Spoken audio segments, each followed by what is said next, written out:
Let's get straight to it. 2007 Hyundai Sonata. This is the 3.3 liter engine. Today we are going to be changing the thermostat, replacing it, and this is what the thermostat should look like for this vehicle. So the first step we're going to do is drain the fluid. So once you get the vehicle safely raised in the air, and you go underneath, so there's two ways you can drain the fluid in this car. So the old-fashioned way is to get the lower hose off, and you can drain it from right there. But the normal way is there's a valve right there. You can see there's a petcock valve right there. And if you turn that valve counterclockwise, then you'll loosen up that valve and it will start to drain fluid from right here. So this is how we're going to get to it. So there's a plastic piece down here at the bottom. You can work around it, but if you must get this off, then there's a couple of screws and bolts for you to remove to get this down. But other than that, you should be able to get in here fairly easy still and get that turned. To find a thermostat, basically you just gotta find a thermostat housing. So this is the thermostat housing right here. So you can see where it's in relative to the engine. So it's right down here where the water inlet is. So there's 3 bolts to remove this. Of course you can see the easy one right there on the top. Then there's one right here, and then there's one down here on the bottom. So these are all 12 millimeters. Now that we got this coolant drained out of here, we're gonna go ahead and start removing those bolts. It's really, really simple.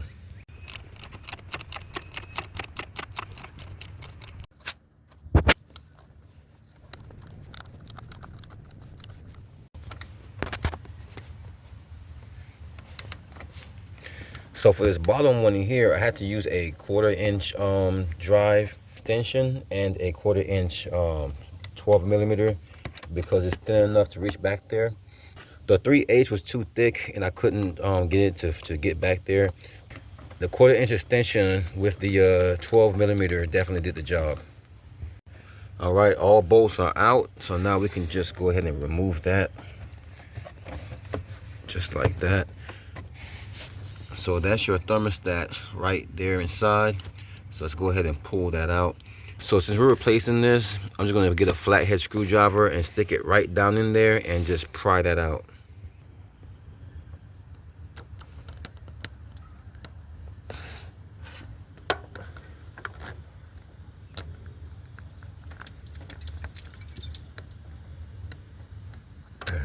So as you can see, there's still some fluid in there, so be sure to put a container on the bottom to catch all of that.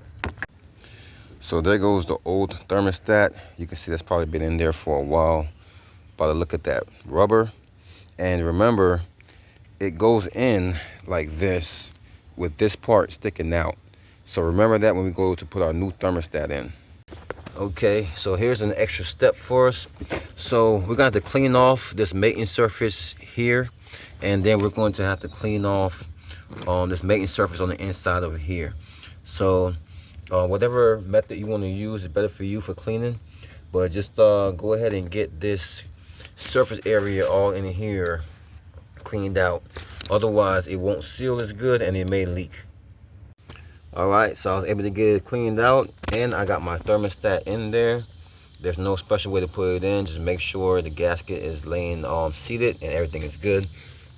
And now we can put the housing back over it, and we can I'm gonna get this bolt in, not all the way tight, just start it, and then we'll get all the 2 bolts in.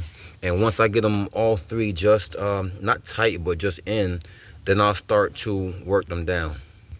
Okay, so I got all the bolts in and a little snug. So now I'm gonna go ahead and tighten them down in a sequence. So I'm gonna start from this one, and then this one, then the one right underneath it, and not all the way down, just like halfway, and then come around and do the same sequence and tighten them all the way. All right, so that's it. I got them all tightened down. So if you want to know the torque specs, you can also look them up on Google, but I pretty much know how to tighten these. So after we get them all tightened down, it's pretty much time to go back down to below and seal up the radiator. Whether you use the drain or whether you remove the lower hose, we need to go back down there now and put it all back together. So I am simply going to reach up in here and get this back in. All right, so now that the bottom is sealed up and we have our part change, it's time to add our coolant. Make sure you use a funnel to reduce mess, and I'm using the 50/50 ready to use antifreeze.